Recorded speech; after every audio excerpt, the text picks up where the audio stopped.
Hello friends, welcome back to my channel. आज हमार recipe छोटो माछ।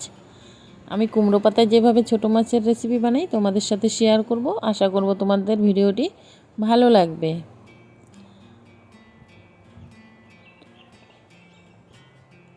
প্রথমে নিয়ে নেব মিষ্টি কুমড়ো পাতা। পাতা নিয়ে খুব ভালো করে ধুয়ে আমি পরিষ্কার করে নিয়েছি। এবার সবগুলো পাতাতে হালকা একটু লবণ দিয়ে পাতাটা মেখে রেখে দেবো আমি 10 মিনিট। এক পাশে আমি লবণ দিয়ে মেখে নিয়েছি, আবার পাতাটা উল্টে দেব।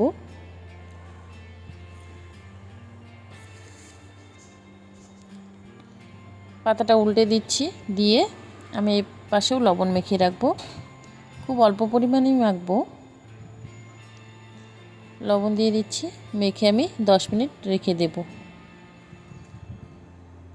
আর নিয়ে নিয়েছি ছোটো মাছ, খুব ভালো করে ধুয়ে পরিষ্কার করে নিয়েছি।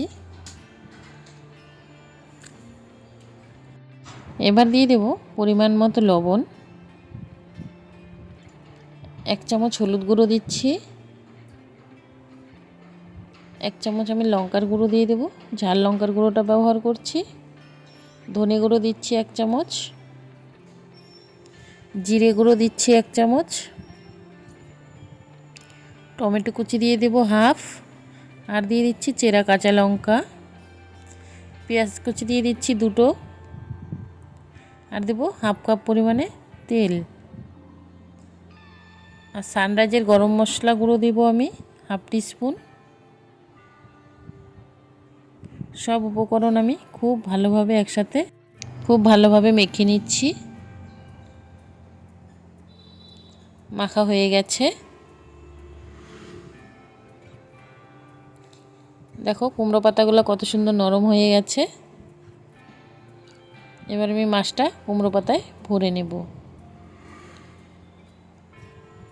নিয়ে নিচ্ছি কুমড়ো পাতা। আমি 2টো করে কুমড়ো পাতা ব্যবহার করব। এইভাবে নিয়ে নিচ্ছি, নিয়ে আমি 2 চামচ করে মেখে রাখা মাছগুলো দিয়ে দেব।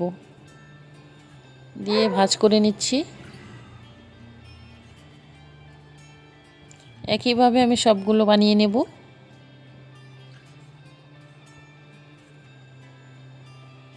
এই রেসিপিটি কিন্তু খুব ভালো হয় খেতে। তোমরা যদি চাও বাড়িতে ট্রাই করতে পারো, আশা করছি ভালো লাগবে। আমি আরেকটা বানিয়ে দেখিয়ে দিচ্ছি।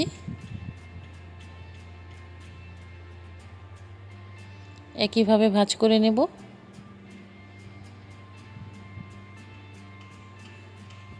দুটো হয়ে গেছে, আমি সবগুলোই রেডি করে নেব। সবগুলো রেডি করে নিয়েছি। এবার গ্যাসে বসিয়ে দিচ্ছি কড়াই।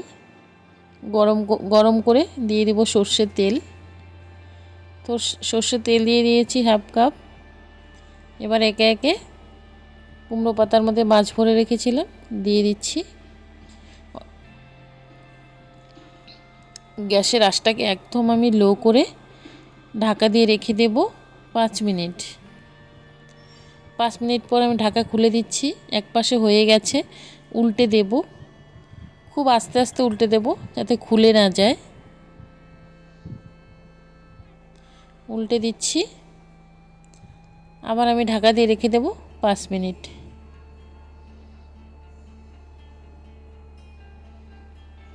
5 মিনিট হয়ে গেছে, আমাদের মাছ একদম রেডি।